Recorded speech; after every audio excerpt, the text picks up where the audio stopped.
Hi there. Hi. How are you? Good. How are you? Doing well, thank you. Yeah. Happy Tuesday, I guess. Yeah, you too. Thanks for willing to do this. Oh, my pleasure. Thanks for having me. I appreciate it. Yeah. So I could just jump around then with roles in your career and everything. Sure, yeah. Go for it. So I know in terms of acting, it started with the Velveteen Rabbit when you were a kid. Yeah. It was a stage production of The Velveteen Rabbit when I believe I was about 9 years old, 9 or 10. God, it was so long ago.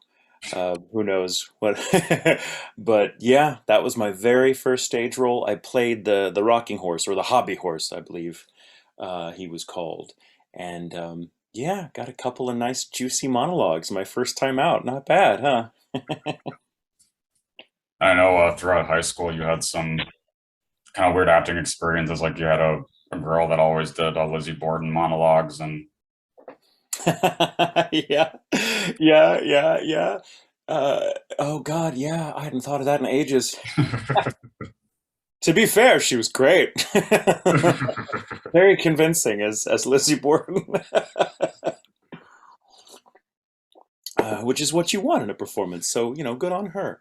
Mhm.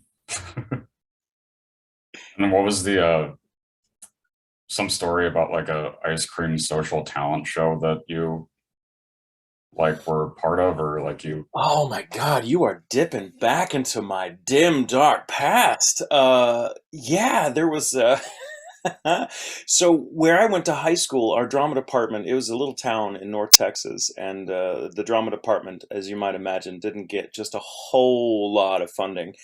So we had to kind of do fundraisers, and one year, as I recall, I think it was just the one year, we decided to do like an ice cream social dinner theater type thing, where it was like a showcase of just monologues and short scenes that the whole drama department was putting on for people who were enjoying it while eating ice cream and various desserts. I mean, not a bad idea.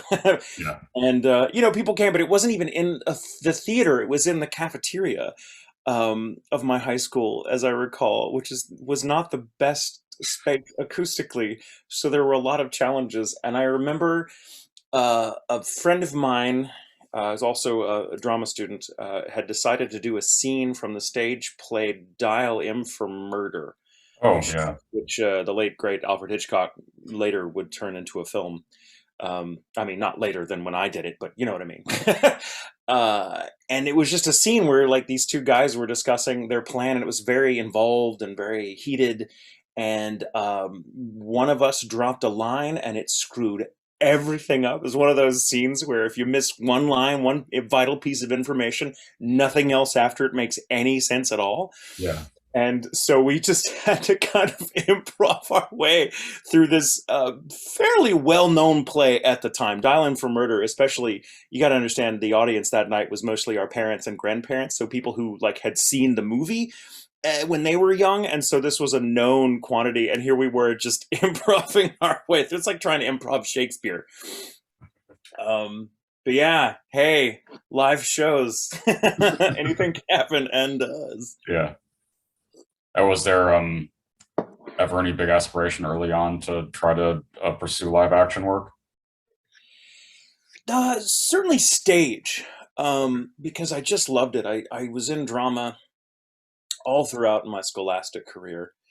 Um, so starting from, that the Velveteen Rabbit when I was 9, 10, or whatever, and after that, I was addicted. So I did school theater, but I also did professional theater as a child, and just went on and did it all the time. I mean, I can't think of a I don't, yeah, I was just constantly involved in theater until I got into my early 20s and thought, I needed a break from it for a little while.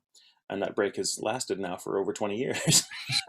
But I loved it. Yeah, I loved it. I don't even know that I ever really desired to continue doing it as a career. It was just so much a part of my life. I didn't think about doing anything else except for music, which I did study for a while, and then decided no, acting is definitely where I'm best located.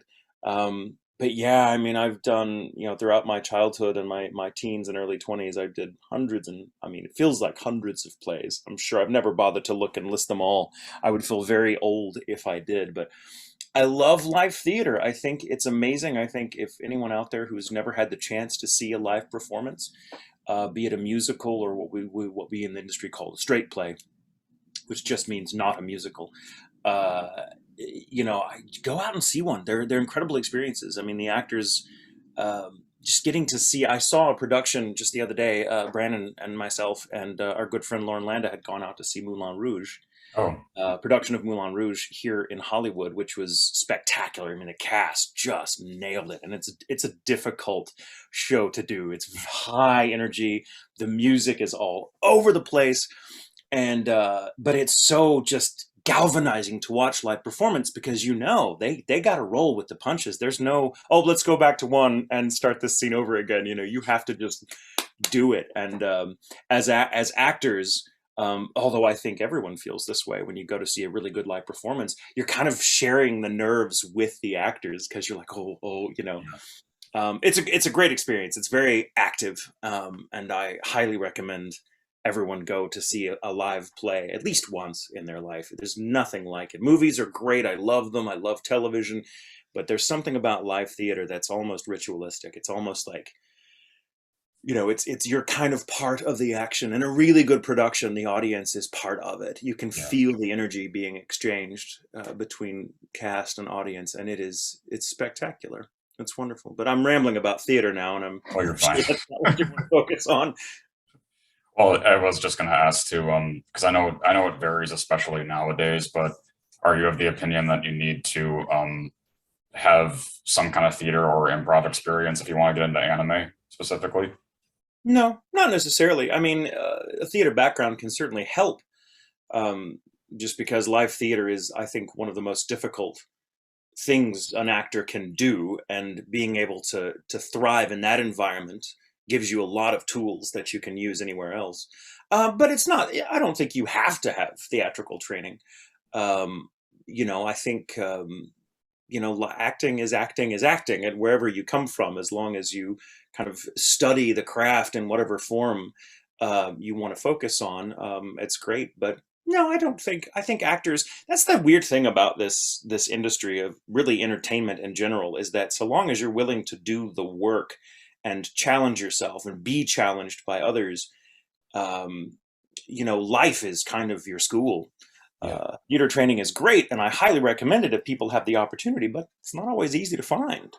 And it's certainly not cheap if you want to go to college for it. I don't know about that. Yeah. But I think my acting, in some ways, my stage acting background was a huge benefit to my career as a voice actor, but it also presented a lot of challenges, things I had to relearn or to unlearn in order to be successful as a voice actor, because stage acting and voice acting are two very, very different branches of the same concern. And they don't, they're just different techniques that you take for granted on stage that do not work in the booth, and vice versa. So there's a lot of learning regardless of where you come from Yeah. once you're in the booth. Well, do you specifically remember what your first session was like? Like was it Initial D, right? It was not. Initial D was later. Initial D came out earlier than the first show I was in, but Oh, Samurai 7. Samurai 7 was the Yeah. first thing I did.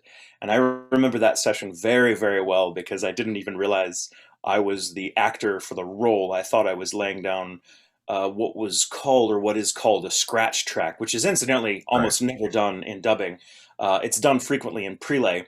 Scratch track, for anyone who may not know, is basically when an actor comes in and just kind of lays down a performance that's not necessarily genuine or true. It can be, but it's not necessarily the finished product. You're simply there to kind of bookmark the timing for whoever they get, who may not have the luxury of a lot of time to record. So they just try to get it's like a backing track, as it were, for whoever the real, not, I shouldn't say the real, but whoever the final choice of actor is for that show. And I thought that's all I was doing. I thought I was basically getting a fun tour of Funimation and getting to lay down a scratch track for some other poor bastard. And turns out I was actually being recorded and being cast in the role, and that was when what we were getting was what they were keeping and what made the final release. And I was like, oh, I guess I guess I'm a voice actor now. Thank God for friends in the industry who are willing to trick me into it. Yeah. I guess then Speed Grapher would have been your first more like darker dramatic series. Yeah, I think if I remember the order correctly, Samurai 7 was my first. And that went on for months because my character was throughout the Rikichi was his name. My character was was in the pretty much the entire show from beginning to end. I then did some one-off spots or characters in Case Closed, Yep. and then Speed Grapher was. I Mhm. mean, I think we had just finished Samurai 7, and Chris Bevins, the voice director for Sam 7, then got Speed Grapher, and he's like, "Hey, how dark can you go?" And I was like, let's do it. And it was super fun. It was super fun.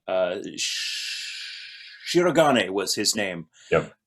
Yeah, the ballet dancer who, in his first scene, breaks a little girl's arm because her form is off. Yep. Whew, not a not a nice man. Not a nice man. What do you think the single darkest headspace you've had to go for anime is?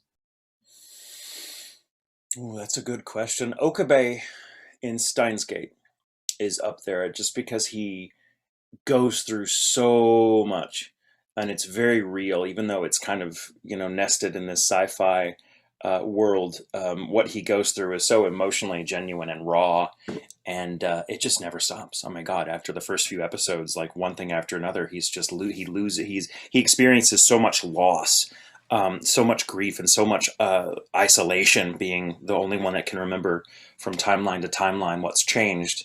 um, and that may not be the most dramatic example of dark. I know when people ask that, they think of like, oh, you've played murderers and stuff, and all that's very dark too. But there's something about playing a role that is just in this sustained, heightened emotional state for pretty much the whole show that just takes you to some pretty dark places. Mhm. Um, and I don't mean to sound precious about it. I mean, it's not like, oh, it's not like your kind of dark.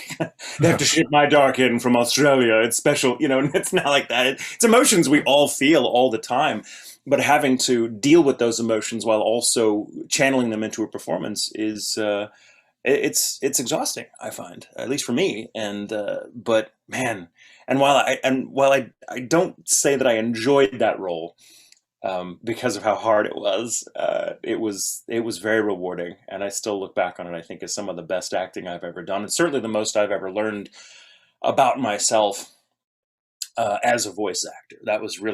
That role pushed me to my emotional limits, and man, what a ride! What a ride! I hope if they're doing more, I hope they wait another 7 years, just so I can recharge. Yeah. Well, how did you approach a character like Shu and Tokyo Ghoul then? Shu is fun. I know that sounds odd to say because he's such a disgusting character. I love playing characters like that because we as an audience may see Shu, and I think if we're decent human beings, probably do see Shu as a monster, but he doesn't see himself as a monster. Or if he does, he just enjoys it. And there's something, he's so outlandish and theatrical and over the top and just so in love with who he is, and just what he does, that it's actually kind of fun. Not kind of, it's really fun to play a character like that. That's sometimes the best thing about getting to play villains, in my experience. I mean, I know there's the old saying that, every villain is the hero of their own story. So you kind of approach it as an actor from that angle. But man, some villains just love being bastards. They just love being monsters, and there's something very freeing about that, because I'm not that in real life at all. I could never take those liberties. I could never treat people um, the way he treats them, even though sometimes I might want to if they're mean to me or something. But I couldn't do that because I try to be a decent human being. So in some ways, getting to explore that side of yourself, that like, what would I do if my filter was gone? Like, what would I do if that person cut in front of me in line at Starbucks and I was a complete son of a bitch about it? Like, it's kind of fun to go there because, you can't in real life, or you shouldn't, I Yeah. think. So actually, comparing something like Okabe, who is a good person, if a little over the top, but who goes through so much on account of his goodness in some ways. That's hard. That's really hard. That's very dark. Whereas opposed to a character like Tsukiyama, uh, is kind of easy because he doesn't care. He's having a ball, and therefore I'm having a ball. Like it's ironic that the more darker characters, at least the darker they appear to the audience, sometimes the more fun and lighthearted they are for the actor. I don't know how that works, but it's Yeah. true. Well, do you think you still have the most affinity with Sebastian? Affinity. I love playing him. I don't know that I have an affinity for a demon who will eat people's souls. It seems like a lot of work. Um, but I will say I'm very grateful that that's one of the roles I'm more known for because it is such an easy voice to do. Easy in terms of like, I'm so glad I don't have like a line that I'm so glad that the tagline for Sebastian, or the fan line everyone wants to hear, isn't something I have to scream. It's very Yeah, easy in the chords. Sebastian's just smooth and silky, and I can all day I could do that. So I'm very lucky. I'm very lucky that I'm not known for playing like a Dragon Ball character or a Bakugo in My Hero. Like Cliff Jakeman's vocal cords are amazing, but I'm glad I don't have to do that to myself on a daily basis the way Cliff does. So yeah. I will take Sebastian. Thank you, anime. Well, with sort of related to that, with personal relation, is it Iida that you relate the most to? In the past few years, yeah, definitely. Iida is. I feel like Iida is just so much like me, especially how I was as a kid in high school. That it almost feels like I'm being a little called out. When I'm like, oh, I do that. I used to do that. Oh my God, that's me. Yeah, Yeah. It makes it very easy for me to get into character because when he is yelling at someone or freaking out about something or just being Iida, I'm like, I get it. I totally get it. I get this is, of course, he's doing that. Everyone's being insane. He's got to wrangle them. He's the human sheepdog. See, even talking about him, I kind of get into that fast, kind of a breathless energy of like, what are you doing? Stop it, everyone, calm down. yeah, And it's very easy for me to get there because I'm a type A personality. Iida is me uh, at an airport. I like to say that because it's very true. I am a very stressful traveler. I got to get there 3 hours ahead of time. I've got to get all my ducks in a row. I'm all very yes, God. I am ready. And anyone who is traveling with me maybe gets a little tired of it. If Iida was not a hero, if he didn't have a quirk, I'm pretty sure he'd be a TSA agent. yeah. Yes, are you still pretty similar to Kyoya? In some ways, I think Kyoya overall is probably a little darker in personality than I am. I think Kyoya deep down is very cynical. I think money tends to make people cynical, Yeah, and I am. I'm sad to say I'm not there yet financially, uh, but I do. I kind of get his aloofness. I think in some ways I could relate to that as a young man too, because I tended to be one of two things: either I was the human sheepdog, the way Iida is in his group of friends, or I was kind of the aloof kind of observer, taking notes in my little book and keeping things up here for future use. And it was all a defense mechanism, you see. It wasn't because I had like evil plans or something. I was just like, oh, I better take copious notes in yeah. case things come up. In case one day I'm doing a Zoom interview with a nice guy that's bringing up my past. Well, going back to the timeline, how did you get involved with Pokemon? Because isn't that always been a New York dope, as far as I know? Yeah, it's funny you bring that up. I know several actors and directors in New York, just as you do when you're in this business and you do a lot of cons. And I was at a con. God, I forget how many years ago now. It's been a while.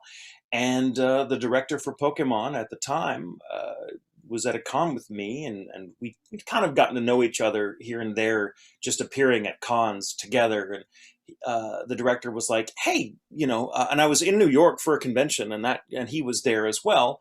And he was like, "Hey, do you want to audition real quick? You're here for the weekend, right? You just want to jump over to the studio and play this character. I want to try you out." And it was the character of Tobias, Yep. who had the Darkrai. And as I recall, he kicks Ash's butt. And but he's only, it's only like 2 hours of work maybe for me, so I was able to do it while I happened to be in town for a convention. and then that relationship was established. That bridge was there, and afterwards, the Pokemon crew would reach out to me occasionally, and be like, "Hey, you interested in doing some stuff?" And so I came back out to New York to do the Pokemon movie, one of them, the black and white movie, Yep. where I played Damon, the antagonist, who was a lot of fun. So that was fun. I was there for a week working on that. And then, and once you're in something, once you're kind of established and people, the cast and crew, directors know you, it's not unusual to be, if they like working with you, it's not unusual to be called in for other stuff. I mean, Pokemon is such a huge ongoing project that I feel like everyone who's in it is in it multiple times. Right. And that's just kind of how it worked for me. And then, the pandemic hit and we were all recording from home. And so that made it a little easier to be involved in stuff because they're like, hey, you don't have to fly anywhere. Yep. And then now my husband and I live in Hollywood, where some of the Pokemon recording is done now. And so we continue to work on it from there. It's really interesting. I have gotten to, in retrospect, go back and kind of hoist my flag on all these classic properties that have been around for far longer than I have as a voice actor. And yet I get to say I'm in them, that I'm like, oh yeah, I got to be in that. I got to be in this. Yeah. I got to be in this. Maybe not in the original iteration, but I'm in there. I'm now canon. That's been a really cool aspect of getting to go back and get to be involved with shows that I was the fan of. Yep. When I was little, before I even thought of doing this for a living. Mhm. Before I even knew it was a thing you could do for a living. And that's been really cool. That's been one of those pinch me, I need to wake up moments where I'm like, this can't be real. Really? I'm in Pokemon? How is that possible? Come on. Someone's messing with me. I'm in Initial D. I'm in Dragon Ball now too. I'm in this. Oh my God. I'm in Genshin Impact now. What is that about? What's going on? How do I keep getting work? I don't understand it. Yeah. But I'm not, and I'm not going to look a gift horse in the mouth either. When was the last time you thought about Save Me Lollipop? Oh my God. That was early days for me too. Probably when we did it. I think, no, that's not true. I've had surely in the past couple of years, I've had at least one or two fans come up with Save Me Lollipop, like DVD sleeves to sign. And I'm always like, oh my God, I've forgotten about this. Oh, that was fun. It's such a silly show, but it was so much fun to work on because, I mean, you have to think about it. Even if the show, even as actors, we frequently, part of the job is, to sometimes at least breathe life into shows that you are not the target audience for. You can't love everything as an audience, right? But it's your job to make sure the audience it is for gets as good of a performance as you can give. That's the job, and so at the end of the day, it's like, man, I get to work with friends all day, entertaining people. There's nothing like it in the world. I don't care how silly a show may be or how weird. It's super fun. It's just a fun job, and Yeah. I think people that can't have fun with it, though it's not always light and fluffy, people that can't have fun with this kind of business, I just, it's hard for me to relate to them. And most everyone that I know does have a lot of fun with it, but I just don't understand people who are like, oh, this business, it's so whatever. I'm like, are you kidding me? My God, people pay us for this. This is insane. Yeah. Well, one of my other personal favorites of yours is Jiro and Black Blood Brothers. Yes. Jiro was my first lead. Yeah. My first ever lead. And I was directed in that lead by Brina Palencia, my dear friend, who's also, of course, as you know, CL and Black Butler and Holo and Spice and Wolf. And in fact, she and I were we used to joke that we were work spouses because we were paired off together so much in anime. And then she just happened to also direct me in my first lead. And I was like, yes. And I think I directed her later in her first lead when she was in Romeo and Juliet, the anime. Yeah. That, I directed along with our Bruce Elliott. Yeah, good times, good times. It's a small world in this business. I know I've heard a lot of funny stuff too about your thoughts on your character in Aquarian. Oh, I loved playing him. Oh God, what was his name? I'm blanking on his name. Tomo? Toma, thank you. I don't want to confuse him with Tomoe, different character, Yeah, right. but similar aesthetic. Uh, they both like long flow. They both favor long flowing robes and have white, beautiful hair. Um, yeah, Tomo or Toma was uh, that Aquarion was my first foray into directing a dub because Brandon Potter, under the line production of Colleen Clinkenbeard, was the director for that show, and they cast me as Toma, who's kind of the chief. He's the villain, and therefore also kind of the chief architect of the plot, if you like. And Brandon Potter got a chance to appear on Broadway in New York, and so he had to take it. I mean, you can't say no to Broadway. And so Colleen asked if I would like to voice direct the remainder of the series, like the last half, because hey, she's like, your character knows everything, so you kind of know the whole story. Yeah. I get all the good, juicy exposition lines. So it's like, do you want to do it? I was like, yes. But I found Toma to be very sympathetic villain. Evil, of course, but it's because he's otherworldly and an alien or an angel or whatever you want to call that species that's trying to eradicate humanity. They're in a situation of their own, and it's hard to judge them morally for doing what they feel they have to do. And Toma, excuse me, is kind of motivated by unrequited love, which I think everyone can relate to. Like the love of his life left him Yeah. for somebody else, and it's like he was traumatized by that, and it's made him, kind of very equivocal about destroying everything. And and I find that there's a part of me that can relate to that. I think all of us can. Unrequited love is horrible. I mean, we all experience it at some point. It seems to be, a feature of being human. But yeah, that's God. And it was so much fun too. He also had no flaps ever, no mouth flaps, because everything was telepathic, and that was beautiful. I mean, I could just let the lines breathe. I didn't have to worry about timing. Oh, it was great. Yeah. Yeah. And to this day, I can't say the word glisten to Chris Bevins, who played Apollo, without making Bevins very uncomfortable. What is related to what you were just saying? It's moving ahead a lot, but probably my single favorite role of yours, if I can pick one, is Jean in Vanitas. That was so beautiful.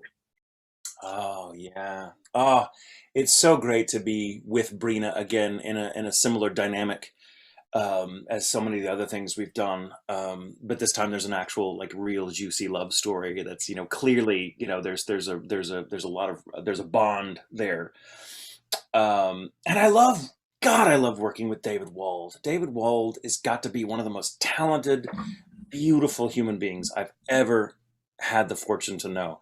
He's a dream to work with as an actor, because I mean, he's an actor's director. Like he speaks actor speak. He knows how to kind of, most directors are, and they sort of have to be. It's the nature of the job. But most directors are very direct, results oriented.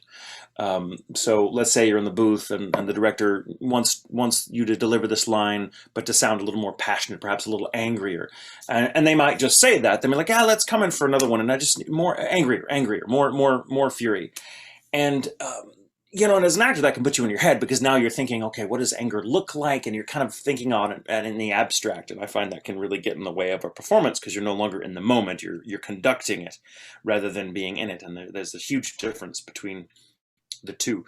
But David would say something, oh, no, darling, one more time, but really bear in mind that, she said this thing about you. She said she thinks you're nothing. He's like, so I'm getting mad at hearing that, you see. And so I say the line the way he wants it, because he's giving me a reason to say it, not just giving me a result he wants. And that's not to say that, results oriented direction is bad. It's often what's required. But man, it's nice to work with a director who's very comfortable in that style, because and that's why I think David Wald gets some of the best performances out of even well-established actors that know exactly what they're doing. They still turn in very surprising performances with him. Let me plug the Given dub for a moment, which just came out yesterday.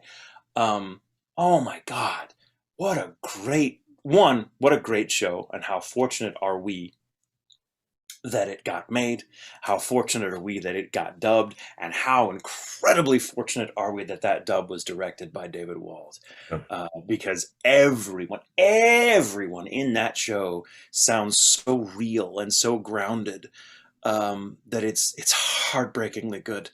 And that's all David. That's all David. I mean, granted, half the battle for a director is knowing who to cast, but once you've got them in the booth and you're kind of navigating them, guiding them through this process, through their own emotional journeys, it's a really great director who can do that sensitively and also have it be fun and the end result be so real and so true. I mean, I'm so proud to have gotten to be even peripherally involved in Given, but that just goes to show you the strength of David Wald's direction. I know this is now turning into an interview about David Wald. Forgive me, but I mean, I just love the man so much. Yeah. He's my backup husband. Brandon and I don't work out. Me and David will get hitched, I'm sure.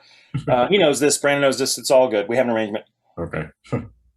But he is amazing. He's amazing. He's one of the best in this business, and I wish he would. I wish he would teach a directing workshop. I think that would just be amazing. He would excel. He's also just He's also just a fun guy. He's so fun to be around. Like I don't know. He just has that energy, and he has a stage background. But he also has a musical background too. So maybe we bond on that. But I don't know of a single actor that's worked with David that hasn't found the experience life-changing. Mm-hmm. Yeah. Yeah. Well, even talking to when I talked to Kieran Strange about his role in Vanitas too, it's like that was draining. Yeah. Well, and everyone in Vanitas sounds great too. Yeah. Everyone, and that's a show that deserved a great dub, and it got one because David Wald just knows what the hell he's doing, and it is awesome.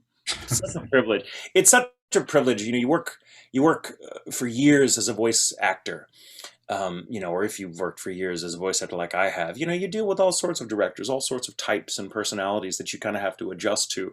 That's just part of the job, and I'm happy to have the work, but it is so nice to be able to go into a session and know that you are in really good hands and that whatever happens, David is going to take care of you, and that I can walk away. And sometimes, the performance is so emotional, I have no real memory of what I've done until I come back and watch it. Like, oh, those are the words I said. Yeah. Oh, that's what happened. But I don't ever fret. I walk away from that session knowing, like, whatever happened, I know it's great because David directed me. Mm-hmm. That's amazing. And that's how Breen and I felt with Vanitas, because especially that scene, I don't want to spoil anything for people that haven't seen it, but the scene, oh, it was so great. It was so great. And it's all in being present and the emotion and David knowing exactly what to say to actors to get that emotion from a genuine place rather than it be just put on, for the sake of the effect or what you think the line should be. I teach acting, so I talk in this weird language about acting sometimes. So forgive me if I get a little kind of frou-frou about it, but I'm very passionate about acting and about voice acting in particular, as you might imagine. So, it's just who I am. But David is an actor's dream. He's also a hell of an actor himself, I might add, which, doesn't hurt. Yeah. Well, even still, touching on the lighter sides of Jean's personality, like when he gets all flustered when Noe compliments him and he doesn't know how to respond. It's true. It's because he's just so buttoned up. He's the help. He's the servant. You have a very specific role to play as a servant. In those days in that milieu. And so if you get too emotional or too invested to this, you're no longer the pillar that your person needs. And so you get flustered when you're like, no, I'm having an emotion. This is terribly inconvenient. This is not the job. This is not the job. Servants that are written like that in drama, especially from that era or from anything that's supposed to resemble that era, servants can be really interesting to play. They're exercises in restraint. There's a movie with the great Sir Anthony Hopkins in it called Remains of the Day that came out in the 90s. And it's a great film. It's not everyone's cup of tea because it's very understated and very, very deliberately paced. I love that kind of thing, so I love it. But man, you talk about he's playing a butler. He's basically playing a butler, and he has feelings, he has thoughts and opinions. He never voices them, he never acts on them, he can't. And in the entire movie, he does absolutely nothing but his job. and just watching him as an actor navigate that territory, knowing how much pressure is on him as a character to like not show his emotion or to whatever. It's just amazing. Um, yeah, that kind of, so it's playing, all of which is to say, playing a servant, playing a butler, which I've done a few times in my career. Um, there's always a level. It requires this restraint that's actually sometimes can be much harder to affect than the more crazy out there or hard on your sleeve emotional type performances, because you have these feelings but you cannot reveal them, Yeah. and they're here, and it's really, I would play Jean and walk out of the booth feeling just clenched, because I realized, yeah, that's what he is. Like, he's just, there's so much he can't say. And so we finally get to that scene where he gets to say what he feels, and it just comes out of him volcanically, because he's been holding it back for so long. And it was so therapeutic, so cathartic to do that. And again, all happens under the sure direction of David, who knows exactly that arc. Yeah. And he's like, here we go. Let it, like, he's being buttoned up. Let's do this. And it's great. It's all great. It's really fun to think about characters this way, because it's so much a part of the job that it just sort of happens in the booth. I don't think about it necessarily anymore. It just sort of happens. So it's kind of fun to revisit this in detail and be like, yeah, that's what was going on. So thank you. Well, some other pretty early, quiet, cool characters of yours that I've always liked, Nagi and Anegima. Oh yeah. Oh, he was fun. That was very early days for me too. God, taking me back. What a fun show that was too. Also, Ghost Hunt. Yeah, Ghost Hunt, another very restrained character who had great hair. Yeah, yeah. Yeah, Lynn had made the best hair of that show. Oh, Ghost Hunt, man. I feel like this is J. Michael Tatum. This is your life. This is fun. Oh, and you had a really pretty character in a Nabari no O. Oh yeah. Oh, what was his name? He was so pretty though, with the pink hair Yep. and the great outfit. But whenever he wasn't wearing, the traditional samurai garb, he was in that really adorable and weirdly out of place, like blue, like tank top or something with a Yeah. little bunny on it. I remember that. I just remember the bunny, thinking, okay, he's dressed like a scene kid. when he's not kicking ass and taking names, this is how he chooses to dress himself. Well, it just goes to show you, people are complicated.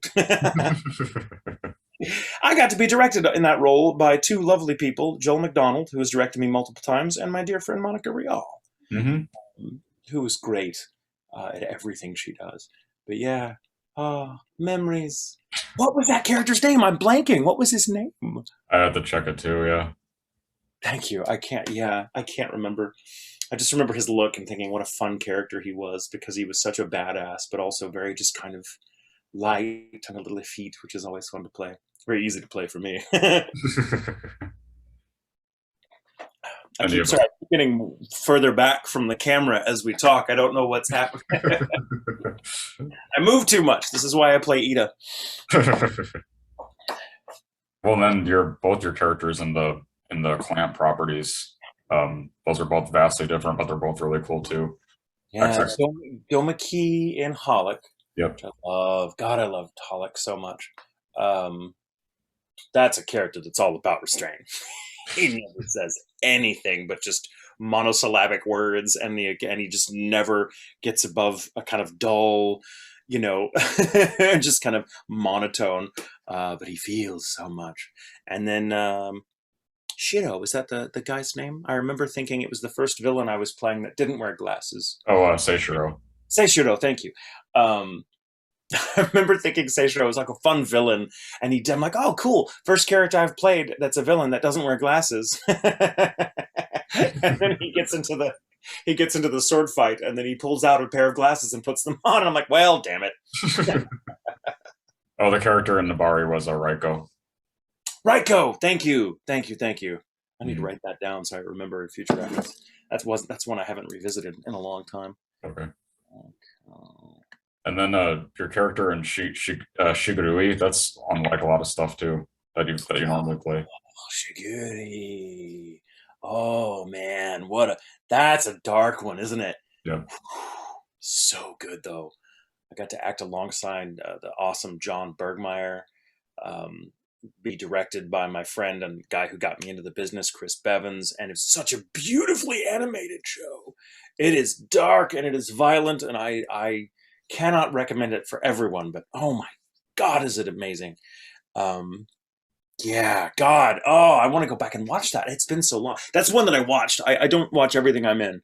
I used to watch everything in my early days, but now who has the time? But like I'd kind of gotten out of the habit when Shiguri came out, and then that was the first one I watched all the way through in a few years at that point because it's such a good show. If people are into that thing, it's very much a very dark, gritty, very realistic look at samurai, at the life of samurai and ronin in the shogun period, and it is unrelentingly vile. It's so honest though in its portrayal, I think. And God, Wendy Powell is in it. um the late great Jerry Russell is in it. Such a great cast too, and man, it's amazing. That one stands out for me for a very gross reason, as you might expect, because the material is so violent. But it's not. It's not what you may think. There's a scene in it where my character, after killing someone, in a very, you know, uh, touch and go, he might die moment, like he comes this close to dying himself, and the whole experience is so traumatizing for him that he vomits over the credits.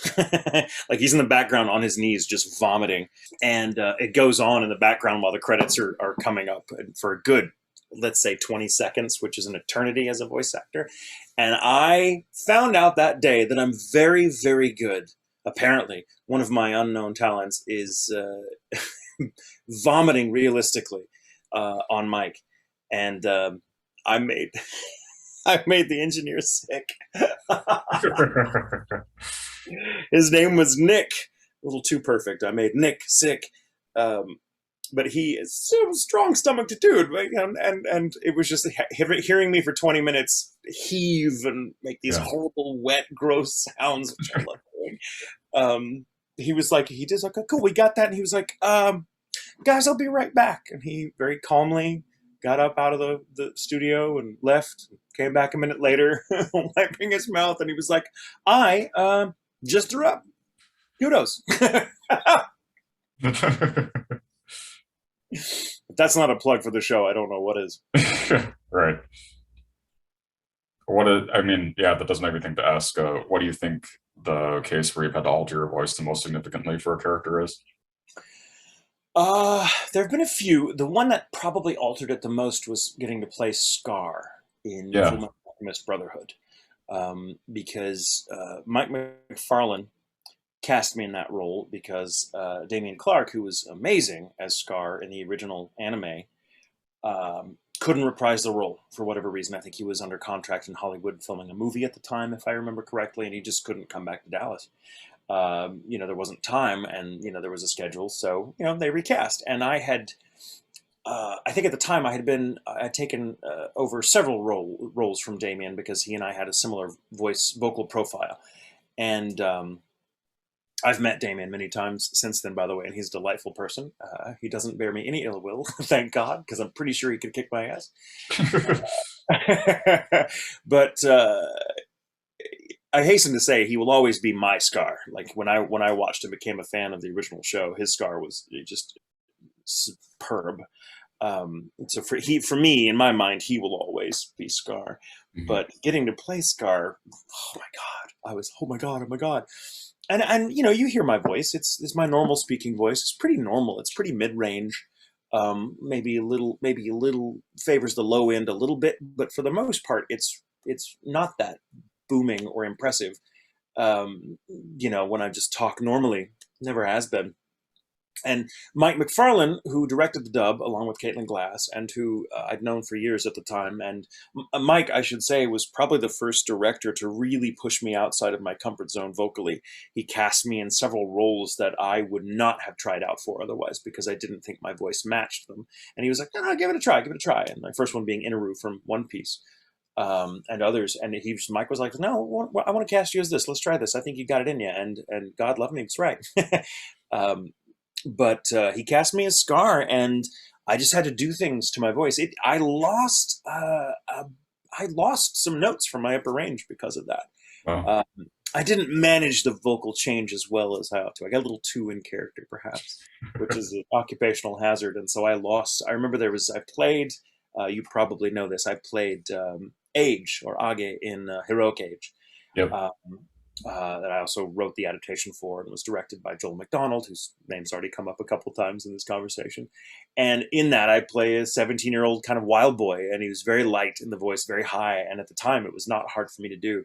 I cannot do that voice anymore, and I lost the ability to hit that voice convincingly after Scar. So Scar probably left some scar tissue on my vocal cords. So let that be a lesson to you, kids.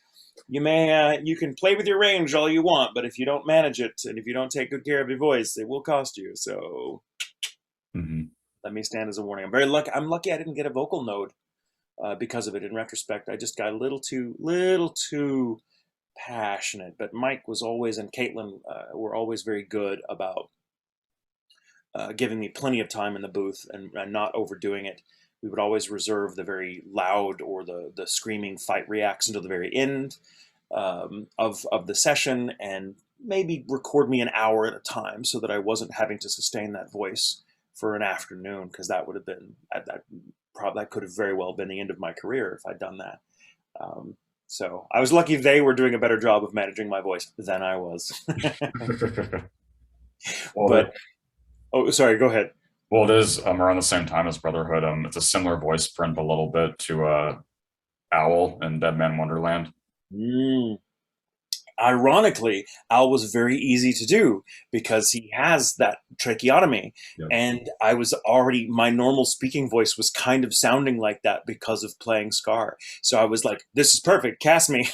I can do it, and I don't even have to affect it. It's just how my voice sounds after I'm done recording for an hour on Full Metal. Yeah. And it was kind of perfect. I also got to, that was another show I got to write the adaptation for, along with Patrick Seitz, who was my writing partner on Steins Gate and Future Diary and several other wonderful shows. So that was a lot of fun too. But man, yeah, that was another dark one. And I love the dark stuff. I love the dark stuff. I don't know what that says about me as a person, but I do. Yeah. Well, then of course you have a pretty important villain in Shiki. Oh yeah, yeah. The It's wizard. another one with crazy improbable hair. Yep. That character always and I forget his name too, forgive me, but he always kind of reminded me, his voice print reminded me of Isaac Dean from Bakano if he were a bad guy. Oh, yeah. Yeah, very similar, very, very presentational, sort of announcery voice, which is fun to do. So it's the Ted Knight voice. I'm not sure if anyone of your generation knows who Ted Knight was, but he was an actor. Have you ever seen, like, Meanwhile at the Legion of Doom or whatever? That was his voice. Okay. Yeah. But he did a number of things. He was fond of playing, directors were fond of casting him as like bad guys in '80s comedies. Yep. Because he was such a stuffy sort of man, and he would always talk like he's always like the principal that was telling kids not to do the thing, or he was the rich guy threatening to tear down the neighborhood so he could build a resort. He was always that kind of character. Okay. And he was actually a delightful human being and very, very funny, but that was his character. He was very, very, everything was up here like this all the time. What are you doing? And so I cribbed from that vocal style a lot for those types of characters. Yeah. Well, and then I guess a little bit after that would have been when Tomoe came along and Kamisama. Yeah, Tomoe. I think he and Sebastian would be very good roommates. Very similar in tone. I mean, very, very similar in their, in their stories, really. They're both kind of having to caretake someone who's not very good at it themselves. I'd love someone to do like a mashup, a buddy movie. I don't think it'd be very interesting. There wouldn't be any conflict, though. It would just be the two of them talking about, like, oh, your master, my master. Right. With how long you've been playing Kyohei in Data Live, could you connect to him much too? Sure. I try to connect anyway, and I hope I do to every character I play. Data Live, it's interesting because we would go so long without recording it. I mean, I played him. It's got to be 10 years or more now for the first time, and then he's only very recently come back. So it's kind of interesting to jump back in and be like, okay, where was his headspace? Where does his voice sit? Who is he? What does he think? What is he into? Um, it's always fun to do that because those performances, and there's been a few of them in my life where I come back to them after many years and to reestablish them or something, and it's always kind of interesting and fun to look back and be like, they is to see those roles as kind of benchmarks for where you are in your career. And Hmm. like, oh, between the first time I played him in Data Live and now, what else has happened? And there's a lot of things that have happened. So it's very interesting to kind of look and compare and contrast. It's very rare that you get to play a character continuously for that length of time. In fact, the only I can't think of a single character for whom that's true. I mean, there was Erwin in Attack on Titan, who I played for about 7 years, but there was about a 3 year hiatus, between seasons 1 and 2. So while he was up here that whole time, I wasn't getting to kind of exercise those muscles for several years. I want to. One day I want to play a character I want to play a character continuously for several years in a row, just for that experience. It's actually pretty rare in this business to get to do that. Most things don't last more than a few seasons, if that. Um, so, like Sebastian, he came back after Yeah. several years and again, and I'm sure there'll be more at some point down the road. And who knows? We seem to be entering the age of reboots and of finally getting new seasons of stuff after so long. It'll be interesting to see. I know there's some rumor. I've heard rumors. I don't know how true they are, so I am by no means a barometer. But uh, I've heard rumors that they're going to redo Spice and Wolf, Yeah. either reboot it or continue it. It'll be interesting to see if I get to play Lawrence again, and if I do, um, what I'll have to change because I'm so much older now than I was when I originated the role. Though thankfully my voice sits pretty much just where his is, and Lawrence is just my natural voice. But it'll be very interesting to see. Uh, I like the idea of getting to play characters that I first got to play when I was young, and then coming back as I'm older and seeing how much more experience and technique and just personal life events I can bring into a role after being away from them for a while. It's always kind of fun to do, especially when it's a character you love. Hmm. Uh, Well, in the past 5 years, especially, you played a lot of super pretty guys like in Token Ranbu and Show by Rock, and that's true. You get to play all the pretty boys. Oh, the irony.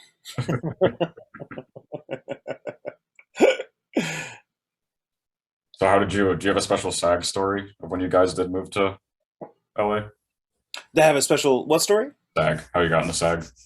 Oh, yeah, I got into SAG just because as we the long and short of it is, I've been in the industry for a very long time, and I was so busy doing stuff in Dallas for then Funny, now Crunchyroll, that I didn't have a chance. If someone offered me a chance to come record on something out in LA, I usually didn't have the time, so I didn't. I'd only recorded out here, I think, once before, years ago now, when I played in Julian in Oh, Tails. Tales of Zillia 2, correct? And that was the only time I'd done anything really extensive out in LA. And because I was just too busy to take more work, and especially in those days, you'd have to fly in, and I didn't have time to get on a plane twice a week to come out here. There was just too much between writing and directing, and also being in just about everything that Funimation was doing in those days. I just didn't have the time, so I didn't do a lot of stuff for LA. But then the pandemic hit, and Brandon and I we had a pretty good, actually, I'm proud to say, a pretty swank home setup for recording, which we'd been using for a while. Brandon for his music, and both of us for auditions, commercial auditions and whatnot. Because at that time, home recording wasn't the norm, not even close to it. But it is every actor was expected and is still expected to have a good home recording setup to do auditions with.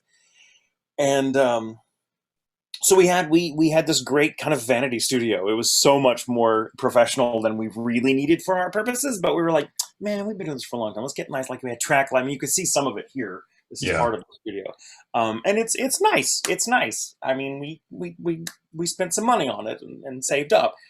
It was the luxury of just having been in this business for long, as we have. But that setup made recording LA properties possible during the pandemic. And so suddenly Brandon and I were being asked to do a lot of things Hmm. for LA studios. Like, hey, can you do this? Can you do this? And silly us, we thought the pandemic would probably level off in a few months.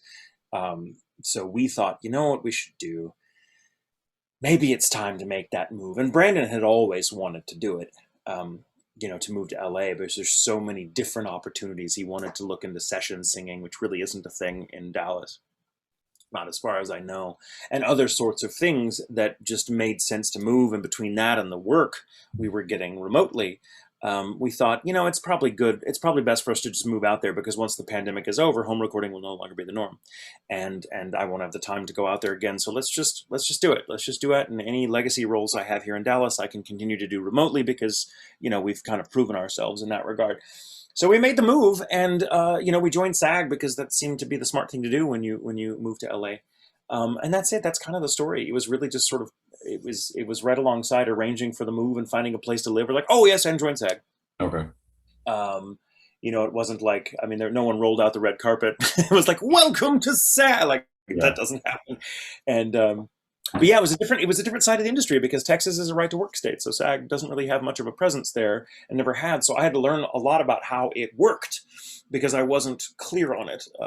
Unions are a great idea in theory, but in practice they can be a little daunting, especially if you're an actor, which means you're good at pretending to know things, but not at the actual knowing of things necessarily.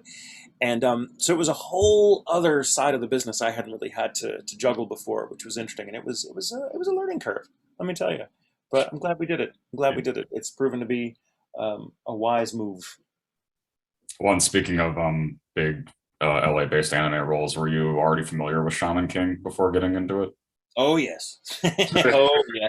I think everybody is familiar with Shaman King. It's a classic. Yeah. Oh yeah. Of course. That Mhm. was fun. That's another one. That's another one I got to hoist my flag on in retrospect. I'm like, hey, I'm now. It's crazy to think about. I've had such crazy good luck in my career. I try to earn it. I try to work hard and be worth the good fortune I've had. But it still astounds me that I've made a living doing this, and had a sustained living for going on 20 years now. Yep. Um, who'd have thunk it? Who'd have thunk it? Well, even with the whole Fate franchise too, Agrabah. Yeah, yeah. Oh man, yeah. Good times. Good times. So I know one of the most recent anime you can talk about is, of course, the Fruits Basket film. There's another example, one I didn't get to be involved in originally, but then I get to come back and kick ass and take names in a recent iteration of it. That was cool. That was so much fun to record. What was unique about that is Caitlin Glass, who is the first director on, I shouldn't say, for the main director on the dub, uh, was out here in LA working on something as a voice actor. So she actually stayed with us here in our guest room, and while she was here, we got to talk about the character a great deal and kind of strategize our approach to him, which I don't often get the chance to do. Normally, you just kind of, the timeline and the schedule and the grind kind of necessitates you just sort of jump in with both feet and figure it out as you go. But getting to really sit and kind of, hear Caitlin describe her vision for the character, and what about me worked, and what may not work about him, is such a luxury, and it was really nice. All for that movie, which was wonderful. So great. It's such a beautiful film. Yep. And I was very lucky too to be the last one recorded on it, at least of the main cast, and so I got to hear everyone else's performance and react to them, which is such a gift. Because when you're when you're getting to hear, like, your Jerry Jules and your Lydia Mackey's, oh my God, you have to bring your A game. So then with Genshin, was that a pretty general audition for you when that came through?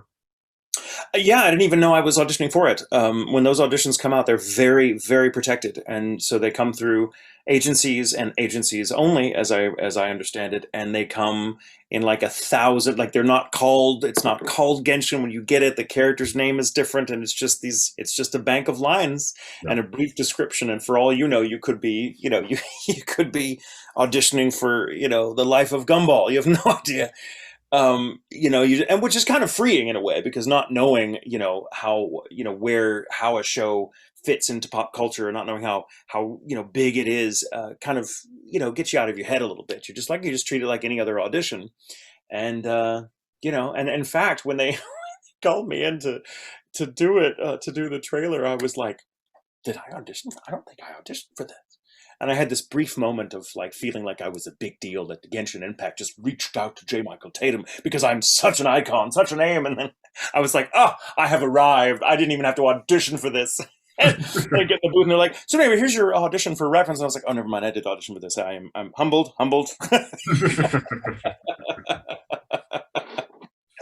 Oh, it's so cool to get to be part of it, though. It's such a fun universe. Yeah. Oh, I can't wait. I can't wait to be able to talk more about it. It's falling back into the villains with glasses thing too. I mean, villains or guy with a point. I don't know. So is there anything else that's upcoming that you're part of you can safely talk about, or? There's a few. Let me think. There's bound to be a couple of things. I never know for sure what I can talk about unless it's already out. But I know I brought up Spice and Wolf earlier, and that's one of mine and Brina Palencia's favorite things we've ever worked on together. It's also one of my favorite things I've ever done with my best friend Jamie Markey, who was the show's adaptive writer and who directed quite a bit of the first season.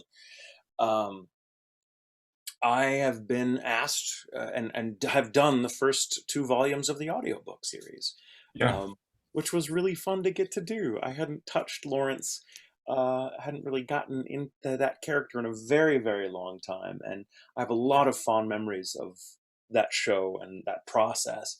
And so getting to do the audiobooks, and also also get to do my best impression of Brina's Holo, which is not easy, was super fun, and I'm very proud of the results. It's also, they're just good books, which makes it so much easier to do as an actor. There's that. Given, which came out yesterday. If those of you who have not seen it and are members of the LGBTQ plus community, it is such a vital piece of media for us, I think. And even if you're not, I think it's something everyone should watch. It's just a beautiful, beautiful, beautiful show. Slice of life, music, everything. It's just amazing. And it has got to be one of the best dubs to come out in the past 10 years. Easily. So I will continue to hawk that, even though my role in it is very, very small. I'm just so proud of my husband, Brandon, who was one of the leads, and of Josh Greeley, and of Jonah, and Kellen, and the whole cast. I'm forgetting people's names. I'm so sorry, but the whole cast is spot on. And it's worth watching, even if I'd say, even for people that don't feel that that's their community, I think you should watch it. You may be surprised. God, what else? I'm sure that's probably it. There's probably other things I shouldn't be talking about because I forget. Oh yeah, that NDA isn't up yet. Well, my final question then is always asking, what do you want your legacy to be? My legacy. That's a flooring question, isn't it? I don't know. I will say, as an actor, as a person, I'm not really sure what I want my legacy to be. I'll have to think about that. But as an actor, I would love for my legacy to be, um, his performances gave people permission to be who they are. Mm-hmm. I would love that to be my legacy. I think that's what every actor should aspire to do for the audience. Yeah. And hopefully in some small way, I've approached achieving that. We'll see. Mm-hmm. Well, I do. I can touch on that myself as well. This is pretty candid, but I'm getting more comfortable talking about it as I've been doing interviews. But because I'm also gay, and when I was in 7th grade, I guess I made the mistake of being too open about my sexuality when I was already being bullied, and I remember stuff happened enough to where I was content with killing myself, and I was in the middle of doing something. And there were like a lot of anime characters that like you played and other people that I've interviewed have played. And I just remembered like, well, these characters wouldn't do this to themselves, and like that's what got me out of it. So I just wanted to thank you for being part of that. Man, that blows me away. I have several things to say about that, Chris. Thank you, first of all, for sharing. I think it's very important that people feel comfortable sharing those sorts of experiences because I think it's important. I've been there. I've been there. Yeah, Um, I think there are very few of us that have not. But excuse me, I feel like I've heard this story a lot from people where they say, "Oh man, I was thinking about taking my own life, and uh, but I thought about this character or this show or this whatever and your performance, and hey, I'm very very glad you stuck around, very glad. I think the world is a better place with you in it, so I'm happy you chose to stay, um, even if it was the hard choice. But and I'm delighted to have, in some weird roundabout way, been part of what kept you here. But I think this is very important, and I want to say this to you specifically, and also to anyone watching this who may need to hear it. I didn't make that decision. You did. right. I didn't. I didn't. The thing is that performance. In the hands of any other actor would have probably had the same effect on you because somewhere inside of you was already that person that could get through it. Mhm. That was just, and that performance, that character spoke to you. So I didn't help you through that, although I would have had I known you. I want you to know that you helped you. You did it. You're the hero. I just get to play the hero on TV. Yeah, But thank you for that. yeah, And I know how hard that can be because I grew up as a gay man, as a gay kid in the '80s, in Central and North Texas. It's not an easy place to be gay. yeah, Still not. And so I can imagine, what you must have gone through, and I think it's always important.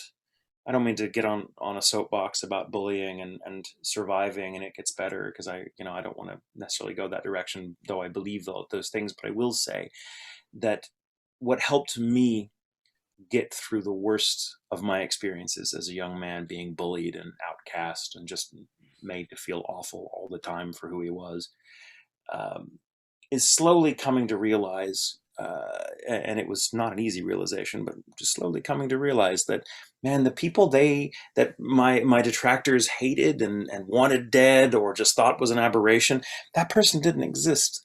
That wasn't me. That was just a fiction they had created. That was some part of themselves yeah, they were speaking to, that they were bullying, that they were giving that kind of grief to.